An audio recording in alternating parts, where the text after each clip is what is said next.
vida, mas não se sabe o conjunto de coisas que causa isso com exatidão. Então vai começar uma degeneração, só que no caso do Parkinson, começa com movimentos. Então sempre que a gente lembra de Parkinson, a gente lembra do tremor, da pessoa tremendo. Mas não é só isso, esse é só o início do Parkinson.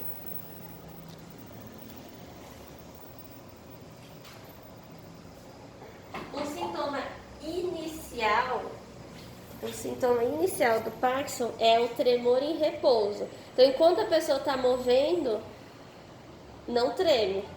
Só que quando a pessoa para, aí começa a tremer. Esse é um dos sintomas iniciais que é característico do Parkinson. Só que aí vai, como é progressivo, vai evoluindo, vai progredindo. E assim como o Alzheimer é sem cura até o momento. Então é uma doença bem triste, que nem o Alzheimer, você vai se perdendo as suas habilidades aos poucos. E é bem triste ver isso de fora. E a própria pessoa sofre muito. Então vai ter tratamento com medicamento, só que é só um jeito de aliviar sintoma. Não resolve o problema, alivia sintoma. Agora o problema em si não vai resolver, não vai curar. Então começa com esses movimentos e aí vai perdendo outras habilidades. Vamos ali na página 69, vai ter um gráfico. Só para mostrar os sintomas e a sua evolução. Então, primeiro, aqui só, essas discinésias seriam esses tremores, mas está um pouquinho mais em cima. Mas esse tremor em repouso seria o inicial. Os discinésias está ali mais ou menos na metade, tá? Sem saberem o significado. Então, conforme o tempo, vai tendo mais incapacidade. Então, incapacidade aqui para cima e o tempo passando. Vai, depois desse tremor em repouso, ter paralisias. Então, começa a ter paralisia só de um lado. Paralisia de parte do rosto, de um dos braços, de uma das pernas. Sempre unilateral, sempre de uma parte. E aí, depois evolui para as duas partes do corpo. E essa evolução é bem complicada, porque a pessoa vai perdendo a habilidade de andar, vai perdendo a habilidade de mover os braços. Você esqueceu o livro? Mas eu vou falando. Ele tem a habilidade de mover os braços. Depois vai tendo desequilíbrios e quedas, porque a pessoa já não está conseguindo se mexer direito. Então a pessoa está lá com dificuldade de mexer, cai, tropeça e cai, porque não tem equilíbrio. E aí cai com muita facilidade. E essas quedas são perigosas. A gente viu que a queda pode matar, pode fraturar ossos. Então elas são bem graves. Aí vem os desequilíbrios, os tremores. Depois a demência é quando já começa a prejudicar não só movimentos, mas começa a apagar partes do cérebro. Lembra que demência não é uma palavra que a gente usaria, né, no dia a dia, porque é uma palavra não considerada boa. Mas na área médica é importante a gente saber o que ela significa. Então, no final de semana, eu tomo conta de 2 senhorzinhos, sabe? E a senhorinha, ela tem algum problema, que eles não dizem o que é, eles preferem falar que ela tem uma demência. Antes eu achava que ela tinha início de Alzheimer, né? Mas eles insistem em dizer que ela não tem Alzheimer, que ela só tem uma demência, mas não diz qual é o nome da doença que está causando essa demência. Mas por que eles não dizem nada? Sim, mas ele usa essa palavra, demência. É que na frente das pessoas não é muito bom. Geralmente não é muito bem visto, porque foi muito associado a ofensas. Então, eu não sei se ele tem medo de falar para ela que ela tem Alzheimer, né? Ou algo assim, que possa chocar ela. Eu sei, um motivo. Ué, e usa outro termo ruim? E ele usa, mas ele usa essa palavra demência. A demência é quando parte do cérebro morre. E a nosso cérebro ele não se regenera, aí não volta mais. Por isso que, por exemplo, no Alzheimer, e vai acontecer no Parkinson também, mais pra frente, a perda de memória. Porque a memória ela sumiu. Ela foi deletada. Então isso se chamaria no termo médico, clínico, uma demência. Só que a gente não vai sair falando isso, né? É só vocês saberem quando um médico falar, quando tiver numa prova, em um texto, um livro, aí vocês entenderem. Então, Juliana, e ela é assim, ó, tipo, eu converso agora com ela, aí tudo que a gente conversou nesse minuto, ela já esquece. Aí me pergunta novamente. Aí daqui a 2 minutos, ela já esqueceu, aí me pergunta novamente. Então... O Alzheimer, ele não é a única doença associada à memória. Tem vários. O Parkinson também é uma delas. É que ele é uma das mais frequentes. Então, o Alzheimer é até mais frequente que o Parkinson. Mas eu sei que Parkinson ela não tem não, porque eu já cuidei de uma outra O movimento não... que ela tinha Parkinson, a Dona Maria tinha Parkinson, mas a Dona Berta ela não tem. A diferença ali principal do Alzheimer e Parkinson é que no Alzheimer vai perder primeiro memória e no Parkinson perde primeiro o movimento. No Alzheimer o movimento perde depois e no Parkinson a memória perde depois. Então inverte ali a ordem. E aí, por último, as alucinações, porque também a parte de realidade está sendo deletada, alterada. Então, até no Alzheimer isso acontece, da pessoa às vezes está lá sentada, senhor José, sei que lá, falando assim, ué, o que essa pessoa está conversando? Eu estou conversando com o senhor José, meu avô. Ué, mas seu avô não estava. Você pensa, nossa, o avô dela não está mais aqui, né? Acabou falecendo. Mas para a pessoa, ela está vendo, então, às vezes até ouvindo. Por quê? Isso quando altera a realidade. Não é nada de fantasma, nem nada disso. É só a realidade no cérebro da pessoa que mudou. Todo mundo aqui já teve alguma alucinação na vida de alguma maneira.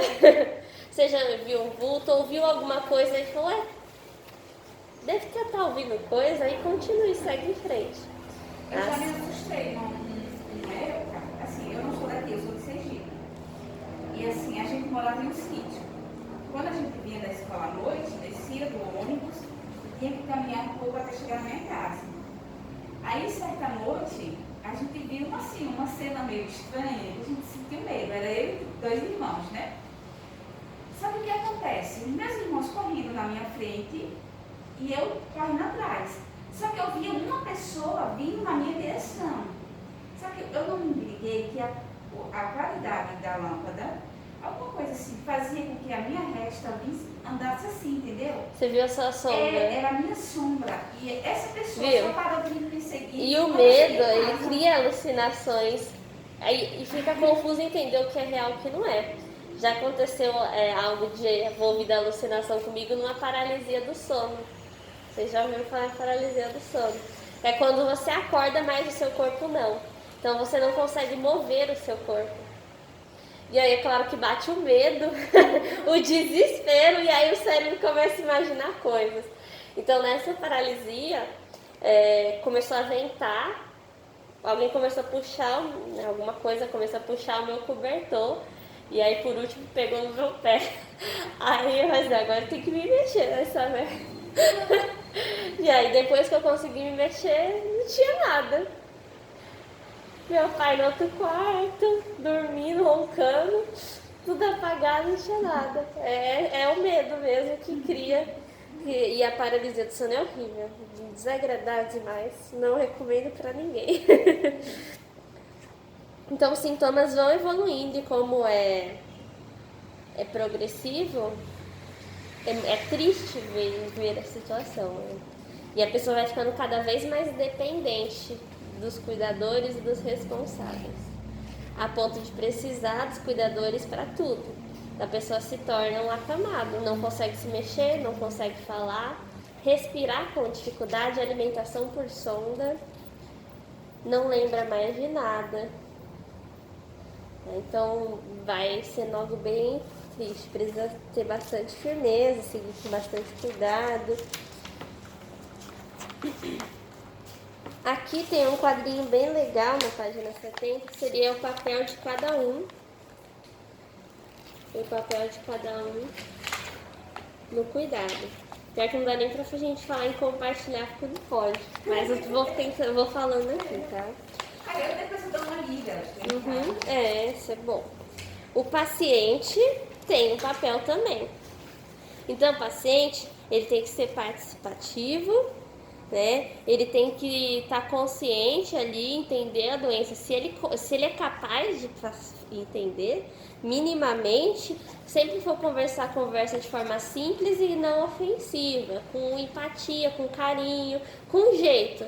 Você não vai chegar numa criança e falar as coisas como se você falasse com um adulto. Imagina, você tem que passar pelo processo de ensinar como falar para uma criança que abuso sexual é tal coisa.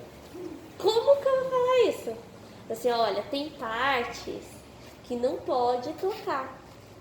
Se alguém tocar, você tem que correr pra titia e me avisar, tá bom? Então você vai falar de um jeitinho. Agora, se você falar com o adulto, você vai falar, olha, mexer nessa parte é um assédio, pronto. Você já vai falar de outra maneira. Então tem jeitinho de falar com criança, com adulto, com pessoa com alguma necessidade especial, né? Principalmente associadamente. A gente tem que saber se comunicar com as pessoas que são diferentes. Então, o paciente ele tem que ter esse entendimento e uma boa autoestima. E essa boa autoestima depende tanto dele quanto das pessoas em volta. Se essa pessoa tem mais dificuldade cognitiva, depende mais das pessoas em volta. Isso vai variar muito do entendimento que esse paciente tem do mundo. Se esse paciente é um acamado, que já não lembra mais de nada, que já não consegue falar, já é uma coisa mais delicada. Vai depender muito do ambiente externo e dos responsáveis. De conversar, de ler para a pessoa, de trazer notícias, de mesmo que a pessoa não reaja, tentar fazer esses mini cuidados. Imagina, um parente seu fica em coma por alguns meses. Isso não quer dizer que você não vai falar, não vai conversar, não vai tocar, né, fazer carinho, tentar transmitir alguma coisa que a pessoa pode estar ouvindo, pode estar sentindo. Imagina ficar meses sem sentir nada, sem ouvir nada de ninguém, nem uma palavra de carinho. É uma tortura. Então tentar sempre com o paciente ter empatia e ser bem carinhoso e sensível. A família, então os responsáveis, contando aqui que eles não serão os cuidadores, eles vão ter que ajudar no quesito de responsabilidade e ajudar nos cuidados também.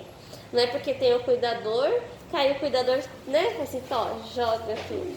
A família tem que participar da rotina do paciente, porque o paciente precisa da família, assim como ele precisa do cuidador.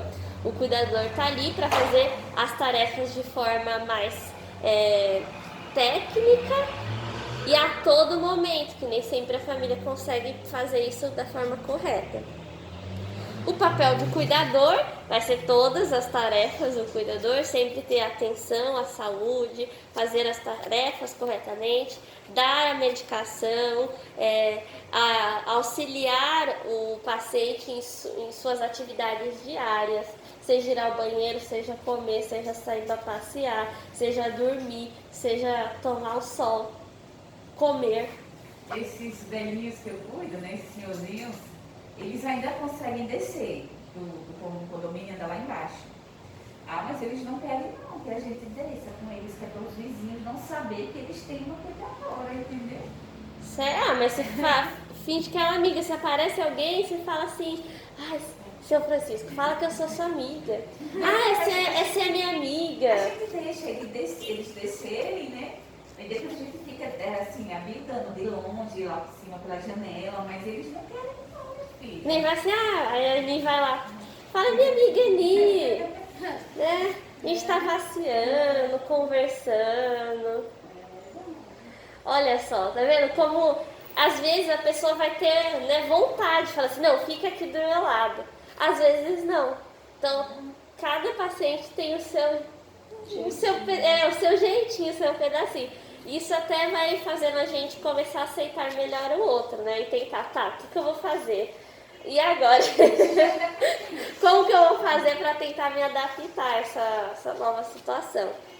Ela é cuidadora. Então, mas aí eu converso com Você acompanha e cai lá. Então conversar, criar uma outra estratégia. Então eu sempre converso assim com as filhas dele, né? Explico o que está acontecendo. É que eles não querem que a gente. Assim, tipo, a Nice sempre diz, olha, quando eles não quiserem, você finge que não vai. Deixa eles ir. Aí depois vocês vão atrás e fica ali, olhando, né? Porque ele tem neuropatia no pé, e às vezes ele pode tropeçar, e ele é enorme, tem 90 anos. Mas ele acha que é o bobão, sabe? E aí não sai de jaleco, não sai de uniforme, finge que é descolado ali, né? Nada está acontecendo. Não, mas eu não uso uniforme lá não, eles não querem que a gente use uniforme, porque dá a entender que eles já estão assim, caquéricos, doentes mesmo, entendeu? A gente anda lá. Olha só, eles querem independência. Eles não querem sentir. Precisa de cuidado. Sim. Mas é bom, porque é sempre estimular a independência. Se a pessoa consegue andar, consegue conversar, que maravilha, estimula a independência. Que nem meu sobrinho, ele sempre quer carregar uma sacola. Aí eu dou a mais leve pra ele. Agora, a criança, né, sai tacando todas as sacolas. Né? Aí ele fica lá carregando. Tem aqueles carrinhos de criança no mercado, né? Aí ele, as crianças adoram, se sente lá um adulto. Uhul! Aí eu vou pegar esse, vou pegar esse. Mas é para melhorar a autoestima, é claro. Tem um limite que é importante conversar as regras. Mas se divertir, se sentir útil é importante para qualquer ser humano. Qualquer ser humano. Se tem uma coisa que é horrível, é você sentir que não consegue fazer nada. E que tá dando trabalho para as pessoas. E ainda mais as pessoas que você gosta, que você pensa, nossa, essa pessoa é tanta coisa. Então, calma, conversar, criar estratégias, fazer né, mostrar que tá ali também como uma amizade. Então é isso que a dona Berta, ela sempre fala assim, que ela não quer se sentir um ser inútil no mundo. Enquanto ela puder fazer alguma coisa, ela quer fazer. Mesmo a gente tá tentando, observando, entendeu? É bom inserir hobbies. Se gosta de tricotar, tricota, quer escrever, escreve, gosta de ler, fazer alguma coisa útil. Então, vamos aqui gravar um vídeo. Né? Hoje já tem tanto idosinho lá gravando vídeo lá no TikTok, dançando. Ou vamos escrever alguma coisa e publicar. Vamos fazer. E aí a pessoa vai, nossa, olha que legal que eu que fiz. Vamos pintar um quadro. Aí, nossa, quando tiver pronto aquele quadro, a pessoa vai assim, uau, olha o que fiz, olha só. Juliana, se eu tirar umas fotos dos quadros que ela já pintou na vida, é cada um mais lindo do que o outro. Então, bota ela pra pintar. Assim, mas pintar, quadro ela não pinta mais não, ela só pinta os cartõezinhos. A filha dela tem um ateliê, aí os cartõezinhos do ateliê é tudo ela que faz. Cada um mais lindo do que o outro. Agora ele é muito preguiçoso, sabe? Ele tenta passar o dia todo sentado. Homens. Brincadeira. Mas 30 anos, né?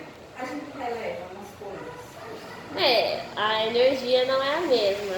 Mas tem mais tempo. Então eles fazem, só que fazem numa velocidade diferente. Fazem no tempinho deles. E no final às vezes fazem mais que a gente. Então, minha avó, ela faz juju. E vende, é o jeitinho dela de fazer as coisinhas dela. Ela gosta, é uma delícia. Então, é importante se sentirem úteis de qualquer maneira, seja fazendo algo mais simples ou não. O médico e a equipe médica também tem o seu papel. Então, no caso do médico, é diagnóstico, a equipe de enfermagem distribuir e efetuar tarefas. Se tiver fisioterapeuta, vai ter o psicólogo, vai depender do tamanho ali da equipe médica. Mas a equipe médica também tem sua função, que em geral é técnica, de diagnóstico, distribuição de tratamento e ajuda na efetivação de tratamento. E aí entra um cuidador dentro dessa equipe também. É importante o trabalhar juntos. Como o Parkinson inicialmente envolve muita perda de movimento, tem que tomar cuidado com as adaptações da casa para a pessoa não cair. E aí é cuidado demais. tirar tudo que é tapete, se precisar mudar o piso, tirar objetos espalhados pela casa, se precisar tirar móvel que fica no lugar que a pessoa tropeça e se machuca, quinas, colocar algo macio, hoje tem coisinha que encaixa certinho, que já faz esse encaixe, para, né, a pessoa não ficar batendo ou se cair, bater a cabeça. O banheiro tem que ficar todo adaptado também. Como depois vai perdendo a memória, coisas de limpeza trancado, facas, coisas afiadas e cortantes trancado, porta trancada, que você pode esquecer de onde fica a casa e fugir e não saber voltar, trancado. Tomar cuidado com o ambiente molhado. Vai ser sempre molhar, secar, sempre deixar muito seco. E lembrar que vai chegar uma hora que vai precisar de cadeira de rodas e a hora que vai chegar a ser acamada, dependendo da extensão da vida da pessoa. Então, tudo isso é um processo de adaptação e que muitas vezes a família não sabe o que é o Parkinson. E aí vai ser um acompanhamento ali do médico explicando e de vocês também, para a família entender que vai ter que passar por esse processo de adaptação e que é responsabilidade deles fazer isso também. Se você chega e fala assim, olha, a gente tem que colocar as grades no banheiro, e eles falam não, eles estão cometendo uma irresponsabilidade, um crime com aquela pessoa, porque aí ela pode cair, se machucar e morrer. Pode ser, não tem que colocar. Aí é claro, gente, você vai conversar com a família, você não vai falar assim, você quer que a pessoa vai morrer? A vontade é falar isso, né? Mas a gente tem que chegar e falar assim, olha, precisa desses equipamentos, porque sem eles a pessoa aumenta a chance de quedas, o Parkinson vai acontecer tal coisa. E aí se a pessoa cai dentro de um banheiro, mesmo comigo lá, tem chance dela se machucar. E essa chance de se machucar pode ser que ela bata a cabeça, aconteça alguma coisa. E aí os gastos e os danos vai ser muito maior depois. A pessoa pode vir até a morrer. Não precisamos fazer isso. Gente, não é tudo a jeito de conversar. Pensar 2 vezes, rapidinho e coloca. A vontade é deixar assim, não acredito. Tem que colocar em ponto, mas tem que saber que família a gente tem que conversar com jeitinho, paciência. Em último dos casos, se for grave a situação, procurar ajuda legal. Porque se a gente fica relevando, uma hora o paciente morre. E morre por irresponsabilidade. Porque ele vai ficando frágil, e aí uma hora morre.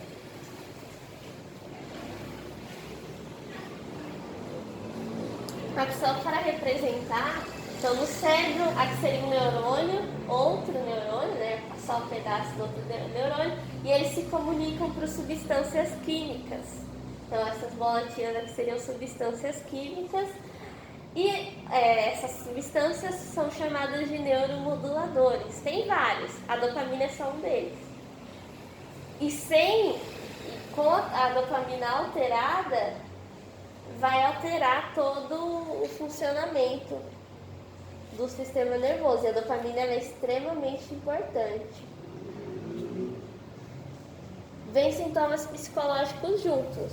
Então, ter esse tremor, ter perda de habilidade, tende a trazer depressão. Então, a depressão, ela além de ser maior em idosos, ela também vai aumentar em Alzheimer, em Parkinson. Quando a gente já está doente, não é bom. Não é bom ficar doente. Ninguém gosta de ficar doente. Pega uma simples gripe e você já fica morrendo.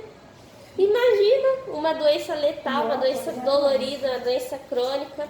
Imagina lembrar das pessoas, esquecer das pessoas ao seu redor, não conseguir se movimentar direito, precisar das outras pessoas para comer. A pessoa começa a se sentir mal, se sentir inútil, começa a sentir que está atrapalhando na família. E às vezes a família também não entende, e aí prejudica mais ainda a autoestima da pessoa. O tratamento vai ter um medicamento, o principal é o levodopa. Se não tem resposta com levodopa, provavelmente, dificilmente vai ter com outros medicamentos, porque ele é um dos mais potentes. Pode ter fisioterapia para fazer com que perda os movimentos de forma mais lenta. Aí a pessoa consegue ter mais movimento por mais tempo. Terapia da fala, porque uma hora a pessoa também não consegue mais falar. É claro que isso não vai evitar a pessoa de progredir. Só vai fazer a pessoa viver mais tempo com mais qualidade de vida. Isso já é importante demais. Psicoterapia para evitar a depressão ou tratar a depressão. E aí precisa desse módulo que a gente viu de cooperação. E as dicas de cuidados da casa. Dúvidas até aqui?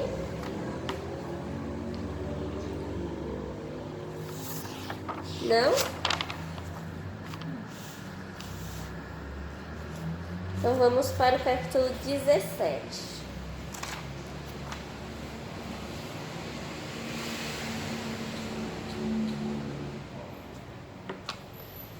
Transtornos somatoformes. É um nome esquisito, né? Mas tem um porquê. São transtornos psicológicos, então envolve muita emoção e corpo. Então é uma comunicação entre ali as emoções humanas e como que isso prejudica o nosso corpo. E aí, se a gente for pegar a palavra somatoforme, vem de somatizar. Somatizar é quando você pega ou sente os sintomas de uma doença sem ter a doença. Isso é muito comum, porque às vezes eu começo a explicar uma doença, principalmente quando é as contagiosas. Hoje mesmo de manhã eu estava explicando as doenças causadas por vermes lá na outra escola. Aí os alunos já ficam assim. Começa a coçar. Aí você mostra o bicho, piorou. Nossa, vê aquela lombriga feia. Aí ele já ficou. Ai, acho que eu vou ir no banheiro lavar a mão.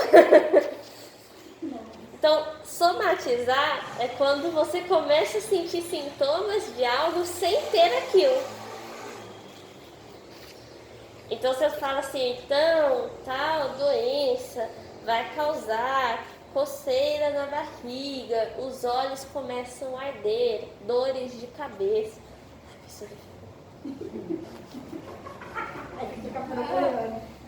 Ai, que dor de cabeça. E às vezes a pessoa chega a sentir mesmo. Mas aí ela vai fazer exames médicos pra ver, nossa, doutor, eu tô com uma dor muito grande aqui, eu acho que eu tô com gastrite, doutor. Tenho certeza, tá muito grande. E a pessoa chega a sentir a dor. Só que aí eles fazem os exames, né, e começa a não dar nada. Ele fala assim, nossa, vamos pegar mais exames. Então faz todos os exames possíveis, não acha nada. Assim, olha, tá saudável, tá bem, não é esse o problema. Lá no início da pandemia, todos os sintomas que apresentavam na TV, o corona apresenta, cada dia eu tinha um sintoma diferente. Sério? É sério. Eu disse, não, a minha irmã disse, não, acho que a gente tá louca, porque a gente sentia dor nas costas, a gente tinha falta de ar, isso era tudo psicológico, entendeu? Que a gente não teve Covid. Então, você chegou a fazer teste? não, também. Não? Não. Mas tudo isso aí que você... Só pra confirmar se era psicológico mesmo ou não. Mas sim, é muito comum. E outro clássico é, a pessoa tem que saber da doença para começar a ter sintomas. Uma pessoa doente, ela não precisa saber da doença para começar a ter sintomas. Então, a pessoa com Alzheimer muitas vezes nem sabe que é Alzheimer e tem Alzheimer do mesmo jeito, porque uma coisa não depende da outra. Então, uma coisa clássica é, você estuda sobre a doença. Estudou, às vezes no mesmo dia ou já no dia seguinte já começa a ter, eu acho que eu estou um pouco doente. Oh, meu Deus. Clássico. Só que aí é claro que ainda assim o transtorno somatoforme, ele entra com um perigo. Mas um perigo voltado para a parte psicológica. Então, a pessoa ainda sente dor. E sentir dor não é bom. Então precisa resolver isso do mesmo jeito. Às vezes é algo simples, que passa rapidamente. Às vezes não. Então tem nomes para cada tipo de transtorno somatoforme. Então vamos ali, né, vamos acabar usando um pouquinho o livro. Deixa eu ver se... Okay. Se vocês quiserem acompanhando com o livro, mas tem aqui também, que é página 72. Então, transtornos quando a pessoa faz, quando essa somatização. A somatização é mais geral. Viu sobre uma doença, começa a ter sintoma. Então, são sintomas físicos inexplicáveis, surge assim, né, meio que do nada, tende a manifestar mais antes dos 30, mas pode acontecer depois também. Tende a durar, às vezes, os sintomas muito tempo, dependendo da situação, e é bem variável, isso é bem geralzão. Os principais envolvendo o sistema gastrointestinal, dor de cabeça é muito, né, é uma coisa assim que é muito comum, dor no corpo, fadiga, né? Nesse caso teve até a parte da falta de ar, que é uma clássica do coronavírus. A cabeça que não acabava nunca, o sono secou, sabe o que eu tô comendo? Não é possível. E é ruim, porque você está sentindo a dor. Então a pessoa vai tendo esses sintomas. Inicialmente a pessoa pode falar assim, que nem qualquer sintoma. Tá começando a ficar doente, esse sintoma mais tranquilo, a pessoa vai deixando. Mas às vezes a pessoa começa a se preocupar em excesso. E aí começa a ir procurar. Aí faz exame aqui, faz exame ali. Nunca está satisfeito com o resultado, sempre procura, né? Alguém até a pessoa fala, olha, você tem isso. E aí vai procurando e passa sempre procurando e nunca acha nada. E continua com os sintomas. Ou às vezes some, depende ali, né? Da pessoa, da condição, da situação. O somatoforme indiferenciado. Vão ser queixas em vários lugares diferentes e que às vezes nem tem uma relação específica com a outra. Varia no tempo, às vezes sente, às vezes não, às vezes sente, às vezes não. E elas tendem a persistir. Ou seja, elas, mesmo sumindo de vez em quando, elas sempre voltam, elas tendem a sempre persistir. Só que aí, como as dores são variáveis demais, não tem um quadro clínico. Então a pessoa vai lá no médico, eles tendem a associar os sintomas para dar um diagnóstico ou pedir exames. Só que aí vem na cabeça, aí depois um negócio no pé, aí no joelho, né? Rafael, eu acho que ele tem que saber. Não faz sentido, uma coisa não encaixa na outra. Os principais sintomas, um cansaço extenso, cansaço, fadiga, dor de cabeça é muito comum.